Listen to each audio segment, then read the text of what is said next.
وبرکاتہ۔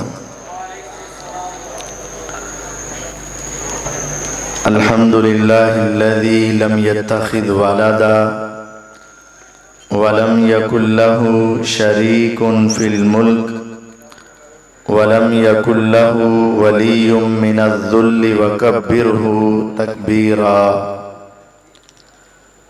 الحمد لله الذي هدانا لهذا وما كنا لنهتدي لولا أن هدانا الله۔ اللهم صل على محمد وعلى آل محمد كما صليت على إبراهيم وعلى آل إبراهيم إنك حميد مجيد۔ اللهم بارك على محمد وعلى آل محمد كما باركت على إبراهيم وعلى آل إبراهيم إنك حميد مجيد۔ اعوذ باللہ من الشیطان الرجیم، بسم اللہ الرحمن الرحیم۔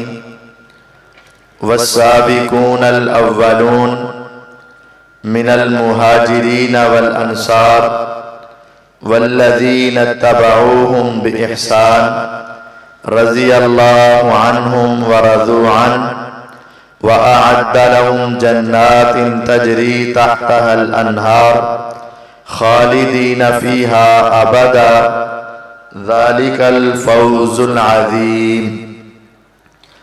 معزز سامعین کرام، مجھ سے پہلے آپ قرآن و سنت کی بہار سماعت فرما رہے تھے۔ میں بڑے ہی تمہید کے بغیر مختصر وقت میں آپ احباب کے سامنے ایک عظیم الشان صحابی رسول اکرم صلی اللہ علیہ وسلم کے برادر نسبتی صحابی، مسلمانوں کے عظیم حکمران امیر معاویہ رضی اللہ تعالی عنہ کے حوالے سے چند گزارشات آپ احباب کی سماعتوں کی نظر کرنا چاہتا ہوں۔ ایک وقت تھا کہ آدھی دنیا تک اسلام کا پرچم لہرا رہا تھا اور دشمن میدانوں میں مسلمانوں کا مقابلہ کرنے سے عاجز آ چکے تھے۔ تو جب وہ میدانوں سے ہار چکے تو انہوں نے یہودیت کو اسلام کے لبادے میں مسلمانوں کے خلاف تیار کیا اور انہوں نے صحابہ رضوان اللہ علیہم اجمعین کے حوالے سے من گھڑت جھوٹی تاریخ کو بیان کرنا چاہا، جس کی زد میں آج ہمارے بعض مسلمانوں کے ذہن میں یہ اشکالات اور سوالات پیدا ہوئے اور وہ یہ کہنے لگے کہ ہمیں امیر معاویہ رضی اللہ عنہ کی کوئی ایک فضیلت بھی قرآن و حدیث سے دکھائیے گا۔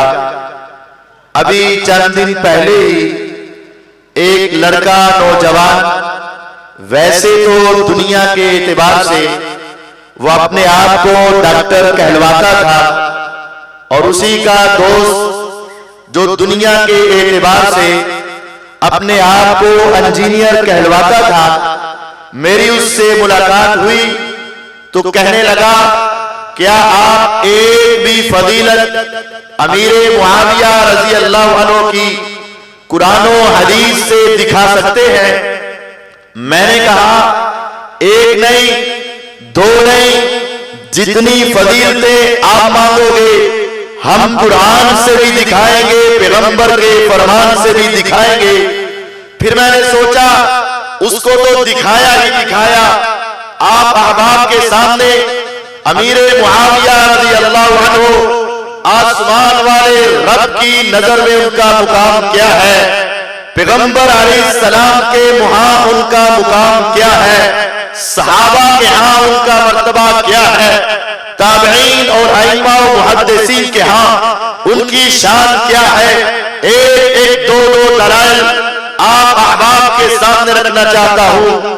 سب سے پہلے آسمان والا رب اپنے قرآن میں یہ اعلان کرتا ہے، والسابقون الاولون من المہاجرین والانصار والذین اتبعوہم بإحسان، لوگوں سبقت لے جانے والے پہلے مہاجرین و انصار جنہوں نے آغاز میں اسلام کو قبول کیا تھا، مکے کی وادی میں، مدینے کے علاقے میں، مکے سے ہجرت کر کے جانے والے، مدینے میں ان کو پناہ دینے والے سابقون الاولون مہاجرین و انصار والذین اتبعوہم بإحسان، اور پھر جنہوں نے ان کے پیچھے احسان کے ساتھ ان کی پیروی کی۔ اس سے مراد فتح مکہ سے پہلے مسلمان ہونے والے، فتح مکہ کے بعد مسلمان ہونے والے سابقون الاولون میں ابو بکر صدیق بھی شامل ہے،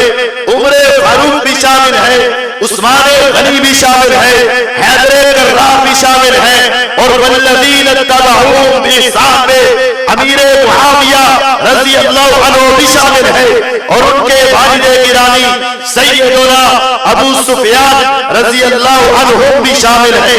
ان سب کے بارے میں آسمان کا رب کہتا ہے رضی اللہ عنہ ورضوا عنہ، اللہ تعالیٰ ان سب سے راضی ہو گئے اور وہ سب اپنے اللہ تعالیٰ سے راضی ہو گئے۔ راضیہ گرامر کے اعتبار سے فعل ماضی کا صیغہ ہے، اس کا مطلب ہے یہ کام ہو چکا، اب یہ مہر لگ چکی، اس کام کے اندر کوئی رد و بدل نہیں ہوگا۔ آسمان والا رب ان صحابہ سے راضی اور وہ اپنے رب سے راضی، کوئی دنیا راضی ہو یا نہ ہو، کوئی انسان راضی ہو یا نہ ہو، کسی کے دل میں ان کی رضا آئے یا نہ آئے، اگر آئے گی تو رب کی موافقت پیدا ہوگی، اور اگر نہیں آئے گی تو سمجھ لے کہ میری ٹکر اللہ تعالیٰ کے ساتھ ہے، اللہ راضی ہوا میں راضی نہیں، اللہ راضی ہو اور بندہ راضی نہ ہو، یہ انسان کی تباہی اور بربادی ہے۔ یا رب تعالیٰ آپ ان سے راضی ہوئے، ان کو ملے گا کیا؟ قرآن کی یہ سورۃ توبہ کی آیت وَأَعَدَّ لَهُمْ جَنَّاتٍ، میں نے ان کے لیے جنات تیار کر دی۔ یا رب تعالیٰ جنات کیسی ہیں؟ تجری تحتہا الانہار، ان کے نیچے سے نہریں جاری ہیں۔ اے مولا کریم وہ جنت میں کتنی دیر رہیں گے؟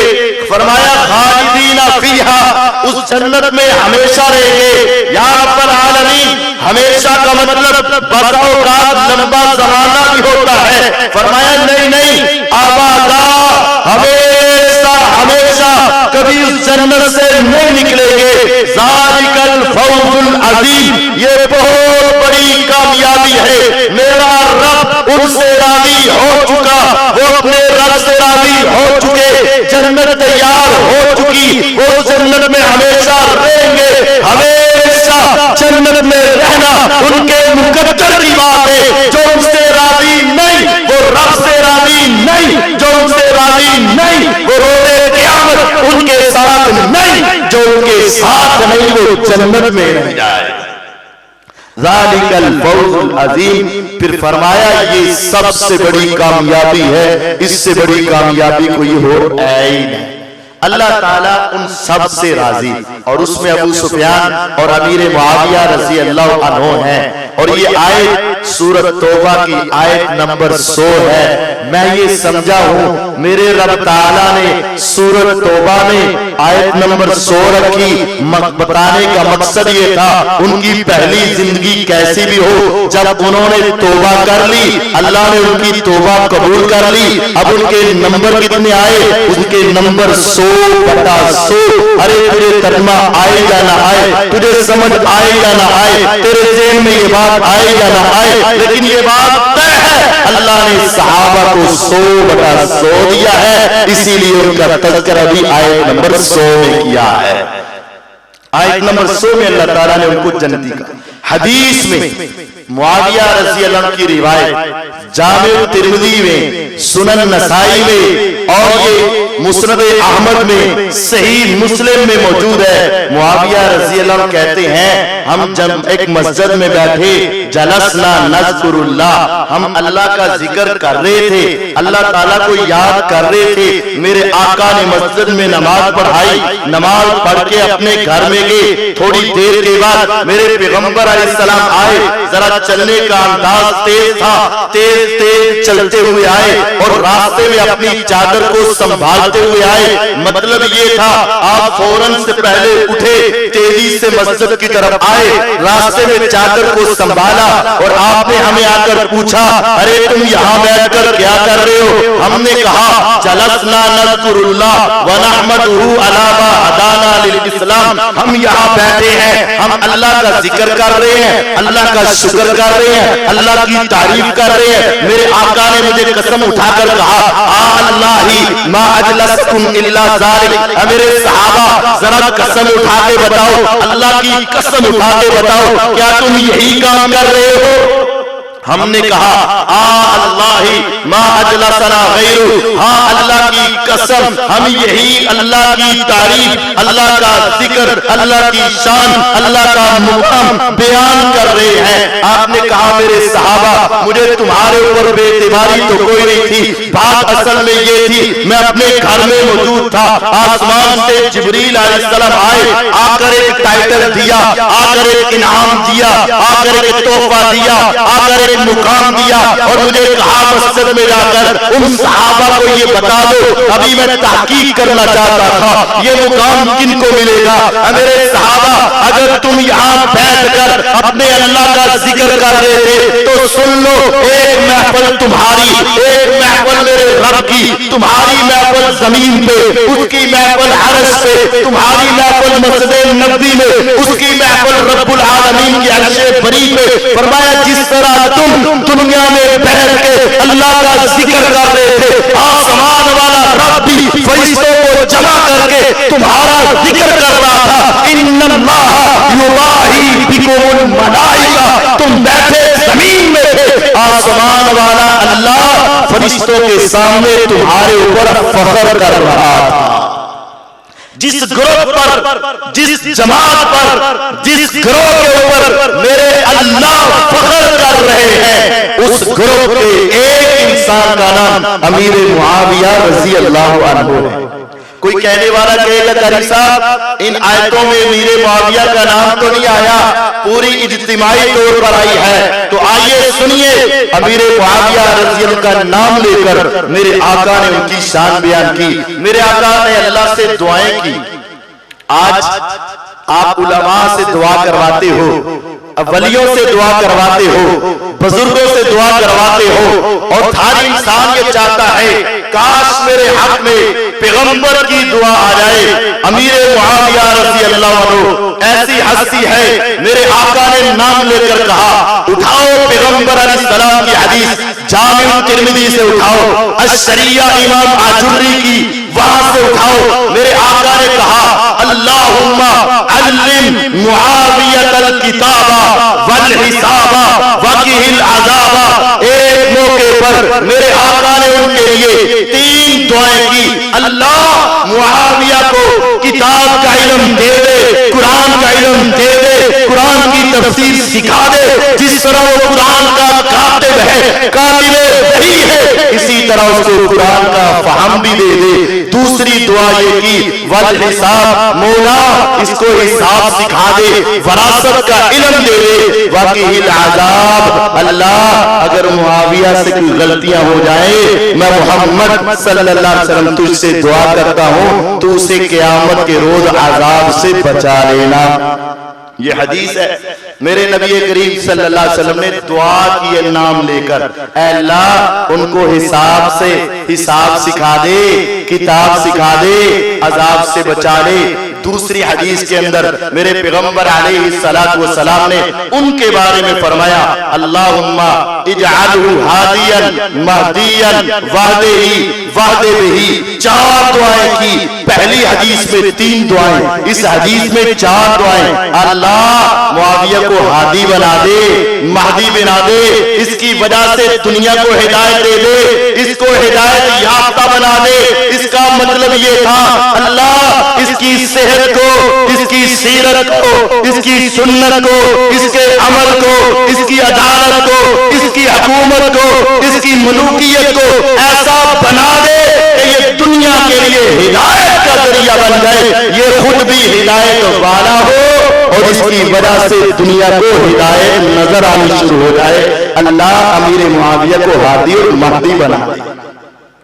اس سے بڑھ کر، سب سے بڑھ کر صحیح بخاری کی حدیث نمبر 2924، میرے آقا ام حرام رضی اللہ عنہا کے گھر میں لیٹے ہوئے، میرے آقا ام حرام رضی اللہ عنہا جو آپ کی رضائی رشتہ دار تھی، ان کے گھر میں لیٹے، آپ لیٹے لیٹے ایک دم سے اٹھے، چہرے پہ مسکراہٹ، میرے آقا مسکرا رہے ہیں۔ ام حرام رضی اللہ عنہا نے پوچھا حضور آپ نے خواب میں کیا دیکھا، آپ کیوں مسکرا رہے ہیں؟ فرمایا ام حرام میں نے اپنی خواب میں دیکھا میری امت کا پہلا لشکر بادشاہوں کی طرح ہتھیاروں سے لیس ہو کر سمندری بحری جہاز کے اوپر بیٹھ کے سمندری جہاد کے لیے جا رہا ہے۔ میں نے بدر کو دیکھا، میں نے احد کو دیکھا، میں نے حنین کو دیکھا، میں نے خندق کو دیکھا، لیکن میری امت کے پاس اس طرح کے اسلحہ نہیں تھے، میری امت کے پاس ایسی طاقت اور قوت نہیں تھی، لیکن آج میں نے خواب میں دیکھا میری امت کا پہلا لشکر جو سمندری جہاد کر رہا ہے۔ میرے اللہ نے مجھے بتایا اس پورے قافلے کے اوپر جنت واجب ہو چکی ہے۔ جب آپ نے یہ کلمات کہے، ام حرام رضی اللہ عنہا بوڑھی عورت ہے لیکن جنت کی بات سن کر کہنے لگی آقا اللہ سے دعا کریں اللہ مجھے اس گروپ میں شامل کر دے جس گروپ کو دیکھ کر آپ مسکرائیں، مجھے اس گروپ میں شامل کر دے جس کے اوپر اللہ نے جنت کو واجب کر دیا۔ میرے پیغمبر علیہ السلام کے ہاتھ اٹھے، لب ہلے، اللہ اس کے اندر شامل کر دے۔ آسمان سے وحی آئی، آپ نے ارشاد فرمایا ام حرام خوش ہو جا، اللہ نے تجھے اس گروپ کے اندر شامل کر دیا۔ جنتی گروپ میں ام حرام رضی اللہ عنہ شامل ہوئی، لیکن اب کیا ہے، کیسا موقع ہوگا، 1 منٹ میں ام حرام رضی اللہ عنہ کو جنت کی بشارت ملی ہوگی، کہہ دیا گیا تم جنتی ہو۔ میرے نبی علیہ السلام نے جنت کی بشارت دی، دل و دماغ میں بٹھا لی۔ میرے آقا پھر سوئے، میرے آقا پھر مسکراتے اٹھے، پوچھا آقا اب کیا دیکھا؟ فرمایا میں نے اب دیکھا میری امت کا پہلا لشکر جو قسطنطنیہ پہ حملہ کرے گا، اللہ نے ان سب کو بھی معاف کر دیا۔ فرمایا آقا اب دوبارہ دعا کر دے اللہ مجھے اس گروپ میں شامل کر دے۔ فرمایا نہیں ام حرام تو پہلے گروپ میں ہے، دوسرے سے پہلے دنیا سے چلی جائے گی۔ میرے نبی علیہ السلام نے ارشاد فرمایا اٹھاؤ صحیح بخاری کو، بخاری کی حدیث نمبر 2924 ہے، بخاری کی حدیث نمبر 2800 ہے۔ میرے آقا اس دنیا سے چلے گئے، ابو بکر رضی اللہ عنہ آئے اس دنیا سے چلے گئے، عمر ابن خطاب رضی اللہ عنہ آئے، 10 سالہ دور حکومت رہا، 22 لاکھ مربع میل پہ حکومت کی، اس دنیا سے چلے گئے۔ عثمان غنی رضی اللہ عنہ آئے، 44 لاکھ مربع میل پہ مسلمانوں کی حکومت پھیل رہی ہے، دشمن ساری طرف سے اپنے آپ کے حملے ناکام ہو رہے ہیں، دشمن ہر طرف سے پسپا ہو رہا ہے۔ اب وہ آیا سمندر کے راستے سے مسلمانوں کو تنگ کرنے لگا۔ امیر معاویہ رضی اللہ عنہ جو شام کے گورنر تھے، انہوں نے خط لکھا اے امیر المومنین عثمان ابن عفان رضی اللہ عنہ آپ ہمیں اجازت دے، ہم دشمن کا مقابلہ بحری فوجوں کے ساتھ کریں گے۔ عثمان ابن عفان رضی اللہ عنہ نے پہلے کہا ابھی ہمارے پاس بحری فوجیں نہیں ہیں، ہم رومیوں کا مقابلہ نہیں کر سکتے۔ امیر المومنین امیر معاویہ رضی اللہ تعالیٰ عنہ نے دوبارہ خط لکھا اے امیر المومنین صرف آپ کا کام اجازت دینا ہے، بحری فوجوں کو تیار کرنا، بحری بھیڑوں کو تیار کرنا، بحری سپاہیوں کو تیار کرنا، ہتھیاروں کو تیار کرنا، یہ امیر معاویہ کا کام ہے۔ ملتی ہے۔ امیر معاویہ رضی اللہ عنہ اپنے بحری بیڑوں کو تیار کرتے ہیں، دنیا کے کناروں میں یہ پیغام بھیجتے ہیں، آ جائے وہ مجاہد جو سمندر کا جہاد کرنا چاہتے ہیں، آ جائے وہ مجاہد جو دریاؤں اور سمندروں میں تیرنا جانتے ہیں، آ جائے وہ مجاہد جو دشمن کے ساتھ لڑنا چاہتے ہیں۔ کعبے کے رب کی قسم، شام کے علاقے میں دنیا کے کونے کونے سے مسلمان جمع ہونے لگے۔ یہی پیغام مدینے کی بستی میں پہنچا۔ بوڑھی ایک عورت تھی، خاوند اس کا عبادہ بن صامت تھا رضی اللہ عنہ۔ جب ان کے کانوں میں آواز پڑی، آ گیا لوگوں کا، میرے آقا نے جو خواب دیکھ کے بتایا تھا، یہ بوڑھی اماں ام حرام رضی اللہ عنہا بھی مدینے سے نکلی، عبادہ بن صامت کے ساتھ نکلی، مدینے سے چلی، شام کے علاقے میں پہنچی، شام سے چلی دمشق میں پہنچی، دمشق سے چلی قصر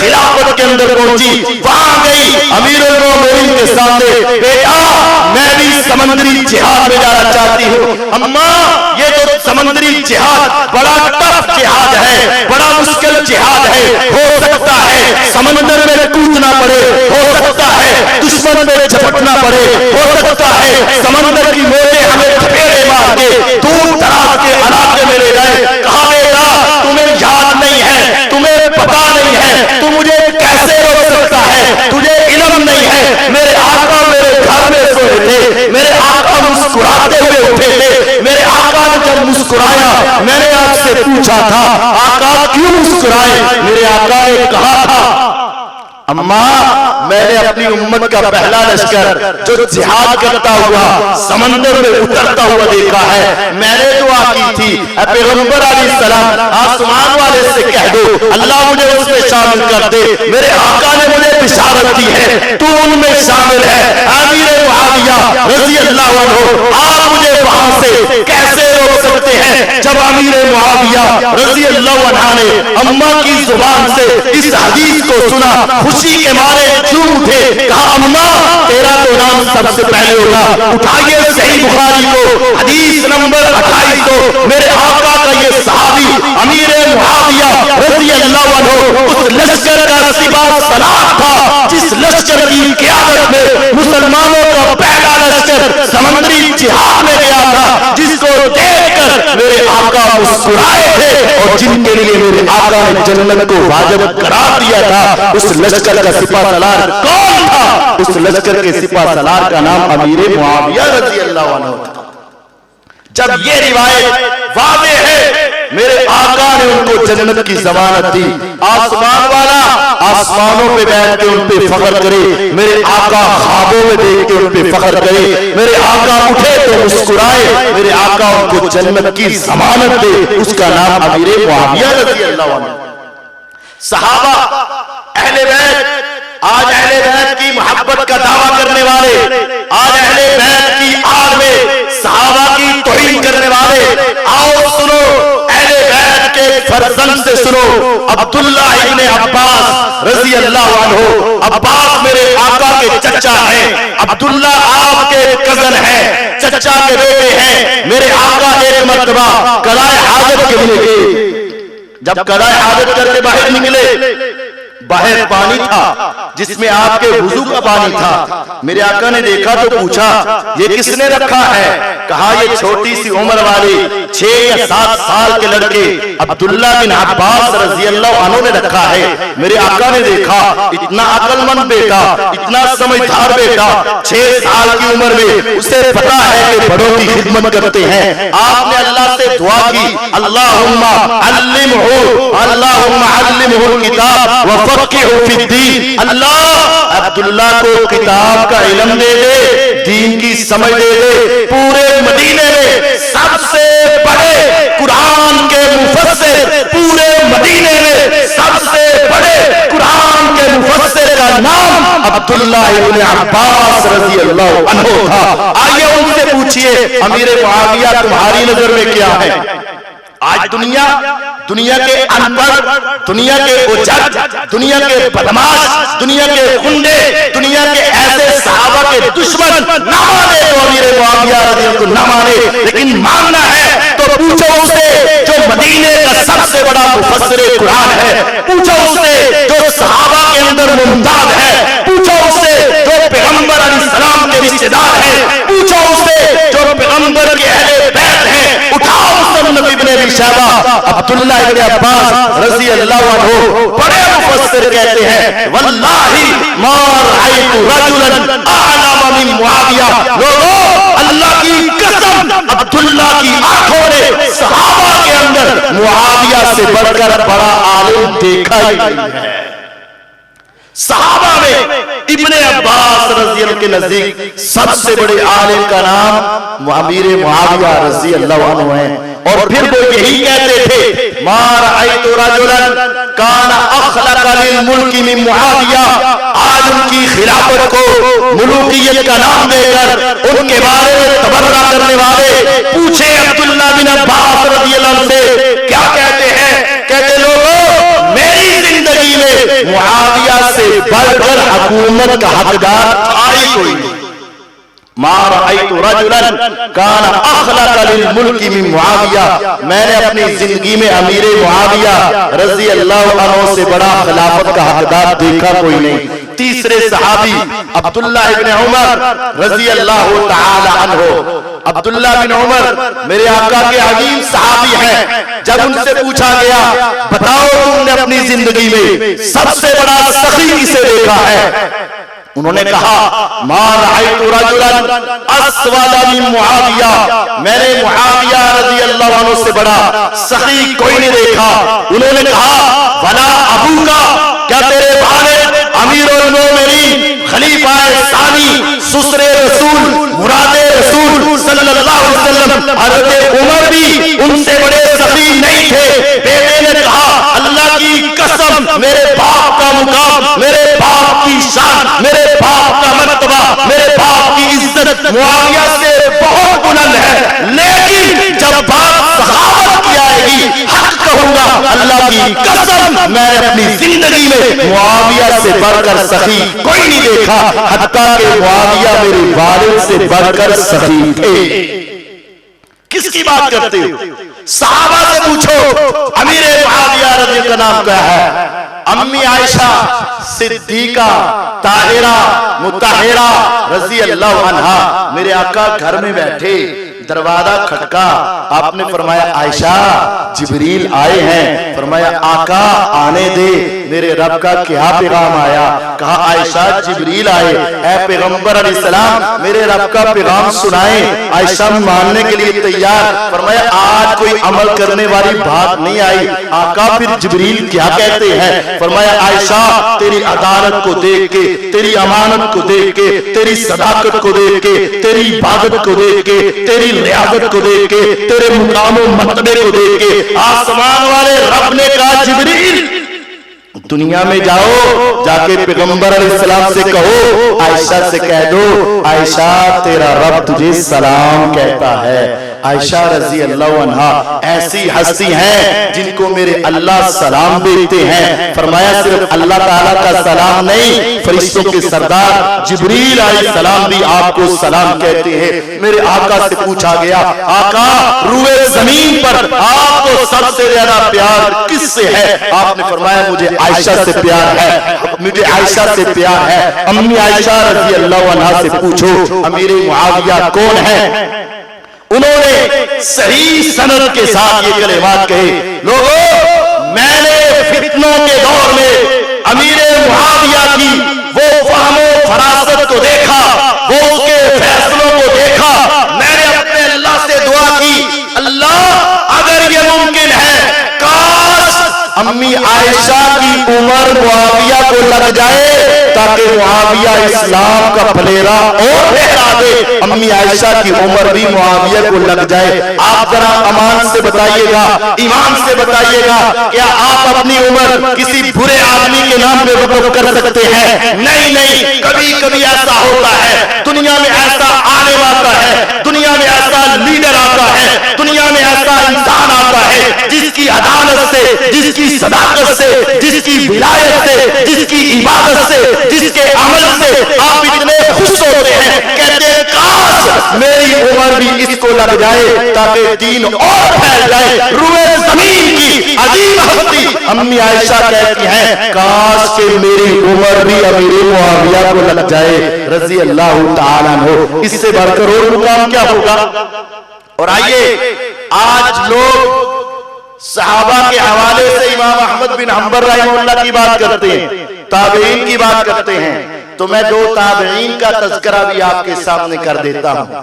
آج دنیا کہتی ہے عمر بن عبدالعزیز جیسا حکمران چاہیے، ہاں آج دنیا کہتی ہے امام احمد بن حنبل رحمہ اللہ جیسا امام چاہیے، میں کہتا ہوں ہاں۔ امام احمد بن حنبل رحمہ اللہ سے پوچھا گیا جو شخص امیر معاویہ رضی اللہ کو گالی دے اس کے پیچھے نماز ہو سکتی ہے؟ امام اہل سنہ امام احمد بن حنبل رحمہ اللہ جب اس سے پوچھا گیا امیر معاویہ کو گالی دینے والے کے پیچھے ہم اپنی نماز ادا کر سکتے ہیں؟ انہوں نے کہا لوگو نہ ایسے انسان کے پیچھے نماز پڑھنی ہے اور نہ ہی ایسے انسان کی عزت کرنی ہے جو امیر معاویہ کا دشمن ہے۔ اللہ کی قسم نہ وہ عزت کے لائق ہے نہ وہ امامت کے لائق ہے۔ اور عمر بن عبدالعزیز رحمہ اللہ میں نے صحیح سند سے پڑھا، انہوں نے اپنی دور خلافت میں کبھی کسی کو نہیں مارا تھا، کسی پر اپنا کوڑا نہیں چلایا تھا، کبھی کسی پر اپنے ہاتھ سے انہوں نے سزا نہیں دی تھی سوائے ایک انسان کے، سوائے ایک انسان کے۔